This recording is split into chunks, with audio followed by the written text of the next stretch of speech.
Ouais les amis, super content de vous retrouver. J'espère que vous allez bien. On va se faire un petit plaisir. Et je vais vous faire visionner un petit peu ma salade que j'ai semée à la Saint-Agathe. Vous allez me dire, ça va faire quelques jours. Oui, oui, oui, oui, oui. Là, je vous avoue que j'ai triché un peu. Mais je voudrais vous expliquer. On a semé à la Saint-Agathe. Les salades sont grosses comme des gâtes. Mais je vais vous dire, j'ai mis ce petit bac avec mes tomates, c'est-à-dire à la maison, où en ce moment il fait assez bon, hein. Voilà. Donc n'oubliez pas, si vous faites ceci, eh bien vos salades vont germer très vite. Mais seulement le souci, c'est que ça risque de filer. Et oui, ça risque de filer. Autrement dit, les salades, vous voyez, sortent de terre à une vitesse grand V. Voilà, j'espère que vous les voyez bien. Une vitesse vraiment, vraiment très, très vite, hein. Et donc, le petit souci, c'est qu'il faut impérativement les mettre dans la serre pour qu'elles s'endurcissent. Voilà, et maintenant, parce que si autrement, ça va vous faire des longues tiges et la salade va obligatoirement mourir. Donc maintenant, on va les entreposer ici dans la serre, elles vont s'endurcir et on a gagné quelques jours. Voilà. Bon, c'est un petit test que j'ai fait ici à la maison. Vous pouvez faire ça avec des radis, mais surtout dès que vos radis sortent, il faut impérativement les mettre plutôt à la fraîcheur. Ah oui, oui, oui, autrement, vous allez avoir des petits soucis, ça va filer et ça va pousser très mal et ça va finir par mourir parce que vous allez avoir une longue tige. Le problème de la maison, des fenêtres, c'est que ça file. Ça fait, autrement dit, ça fait des longues tiges parce qu'il manque de la lumière, les amis. Voilà, donc on va entreposer ça bien tranquillement.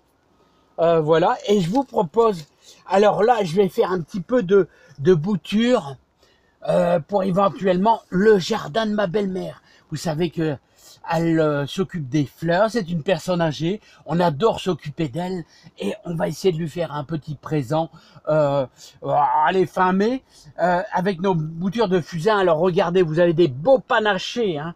Voilà, bah, il est plus que temps, hein. Il est plus que temps, hein. Mais on a encore du froid. Et c'est un arbuste qui est quand même assez costaud. Alors, voilà, je vous dis tout de suite comment on va faire.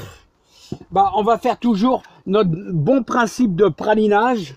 Alors moi, là, je prends, vous voyez, de la terre de jardin. De la terre de jardin qu'on va... On va remplir, vous voyez.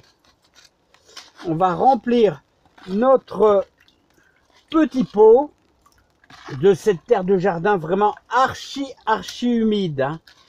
Voilà, vous voyez, regardez ça, c'est archi humide. Alors vous pouvez faire ça avec, vous remplissez carrément votre pot, voilà, comme ceci. Et on va prendre ce beau panaché. Alors vous prenez des branches de l'année, des branches qui sont encore verdâtres. On enlève les premières feuilles. Alors vous voyez, on enlève les premières feuilles qu'on va tout simplement implanter, vous voyez, en étoile. Voilà, en étoile. Pourquoi en étoile? Comme ça, dès que les boutures vont reprendre, vous allez directement avoir votre arbuste qui sera bien formé. Alors regardez ça, on va commencer magnifique. Et là maintenant, on va mettre ça tranquillement à en bouturage, en attente, tout simplement en attente. Alors je vais vous faire le deuxième. Il me reste encore un petit peu de terre. Alors j'espère que je suis à peu près bien cadré, les amis. Je me dépêche. Alors vous voyez, la terre est vraiment boueuse, mais c'est ce qu'il faut, hein. Une bouture qui sèche est une bouture qui est foutue, hein. Voilà, vous pouvez faire ça avec des framboisiers, avec des groseilliers. Ah là là, c'est un plaisir de jardiner, c'est un plaisir. Ah voilà, être au contact même de cette belle nature. Alors voilà, ici, regardez ça, c'est un beau panaché, vraiment jaune. On va enlever bien sûr les premières feuilles Voilà, toujours des branches de l'année. Ici, c'est déjà fait. Et tranquillement, on va mettre ça en bouturage. Et n'oubliez pas qu'on pouvait faire aussi de l'eau de sol, autrement dit avec les feuilles, avec les branchages de sol, pour pouvoir les arroser. Ça, c'est une autre chose, hein. Voilà, je vais vous mettre ça en pause. Et maintenant, on va aller voir les autres boutures réalisées. C'est avec beaucoup de plaisir, les amis. Voilà, puis ça fera plaisir à ma belle-mère, hein. Ouais, c'est ce qu'il faut, hein. Alors voilà, les amis. Là, vous voyez la bouture. Les boutures sont réalisées. Alors, vous voyez, on a mis tout ça, hein, tout ça, c'est-à-dire des groseilliers, des groseilliers, plusieurs boutures de fusain aussi. Et là, vraiment, je pense qu'on n'a plus qu'à attendre. On a même fait, vous savez, un petit peu de persil qu'on a repiqué. Voilà. Et là, il y en a encore un petit peu de trou, là. Vous voyez, il faut quand même essayer d'en mettre un peu plus, hein.